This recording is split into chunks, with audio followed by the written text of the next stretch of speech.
വനിതാ ഏകദിന ലോകകപ്പിന് തിരുവനന്തപുരം കാര്യവട്ടം സ്പോർട്സ് ഹബ്ബ് വേദിയാകും. ബാംഗ്ലൂർ ചിന്നസ്വാമി സ്റ്റേഡിയത്തിലെ മത്സരങ്ങൾ തിരുവനന്തപുരത്തേക്ക് മാറ്റാൻ തീരുമാനമായിരിക്കുന്നു. ഈ വർഷം സെപ്റ്റംബർ 30-നാണ് ലോകകപ്പ് മത്സരങ്ങൾ തുടങ്ങുക. TS ഹരികൃഷ്ണ വിവരങ്ങളുമായിട്ടുണ്ട്. ഹരേ, ക്രിക്കറ്റ് പ്രേമികളെ സംബന്ധിച്ചിടത്തോളം സന്തോഷമുള്ള ഒരു വാർത്തയാണ്. പറയൂ വിശദാംശങ്ങൾ. ക്രിക്കറ്റ് പ്രേമികളെ സംബന്ധിച്ചിടത്തോളം സന്തോഷമുള്ള വാർത്ത തന്നെയാണ്. നേരത്തെ തന്നെ കാര്യവട്ടം സ്പോർട്സ് ഹബിനെ വനിതാ ലോകകപ്പ് വേദിയാക്കുന്നതിന് വേണ്ടി പരിഗണിച്ചിരുന്നു. പക്ഷേ അതിനിടയിൽ ഈ BCCIയുടെ ചില പരിശോധനകളൊക്കെ നടന്നപ്പോൾ കാര്യവട്ടം സ്പോർട്സ് ഹബിനെ അത് നിർഭാഗ്യവശാൽ ഒഴിവാക്കുകയായിരുന്നു. പക്ഷേ ഇപ്പോൾ ഫിക്സറൊക്കെ വന്നു. ലോകകപ്പ് മത്സരങ്ങൾ സെപ്റ്റംബർ 30 മുതൽ ആരംഭിക്കുകയാണ്. ഇന്ത്യ വുമൻസും ഒപ്പം ശ്രീലങ്ക വുമൻസും തമ്മിലാണ് ആദ്യ മത്സരം നടക്കുന്നത്. അത് ബാംഗ്ലൂർ ചിന്നസ്വാമി സ്റ്റേഡിയത്തിലാണ് ആദ്യത്തെ മത്സരം സെപ്റ്റംബർ 30-ന് നടക്കാനിരുന്നത്.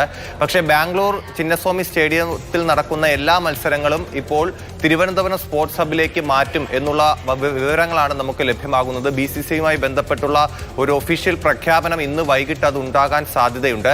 അതായത് ബാംഗ്ലൂർ ചിന്നസ്വാമി സ്റ്റേഡിയത്തിന് അവിടെ മത്സരങ്ങൾ നടത്തുന്നതുമായി ബന്ധപ്പെട്ട് എന്തോ ഒരു തകരാറുകൾ ഉണ്ട് എന്ന് കണ്ടെത്തിയതിനെ തുടർന്നാണ് ഇങ്ങനെ ഒരു തീരുമാനത്തിലേക്ക് വരാൻ പോകുന്നത്.